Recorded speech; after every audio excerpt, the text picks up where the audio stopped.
இன்னைக்கு TNPSC science previous year question. First one, மருந்தாக பயன்படும் எஸ்டர் எது? ஒரு எஸ்டர் மருந்தாக பயன்படுத்துகிறாங்க. அந்த எஸ்டர் எது அப்படின்னு பார்த்தோன்னா மெத்தில் சாலிசிலேட்.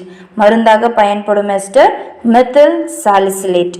நெக்ஸ்ட் கொஸ்டின், பின்வருவனற்றில் எந்த பாறை தோற்ற வகை காரணமாக மற்ற 3 வகைகளிலிருந்து வேறுபடுகிறது? இப்போது இதில் இந்த 4 ஆப்ஷனில் ஆட் ஒன் அவுட் இது அப்படின்னு சொல்லி கேட்குறாங்க. சுண்ணக்கல், மணற்கல், களிப்பாறை இது எல்லாமே comes under the same category. ஒன்றே ஒன்று மட்டும் இதில் வராது. அது என்ன அப்படின்னா பளிங்கு. சுண்ணக்கல், மணற்கல், களிப்பாறை இது எல்லாமே ஒரே மாதிரி வரும். பளிங்கு கல் மட்டும் இதில் வராது. இதுதான் ஆன்சர். அடுத்து, செயற்கை ரப்பர் தயாரிக்க பயன்படும் மோனோமர் எது அப்படின்னு சொல்லி கேட்குறாங்க. செயற்கை ரப்பர் தயாரிக்க பயன்படுவது 1,3-பியூட்டாடையின். செயற்கை ரப்பர் தயாரிக்க பயன்படுவது மோனோமர் 1,3-பியூட்டாடையின்.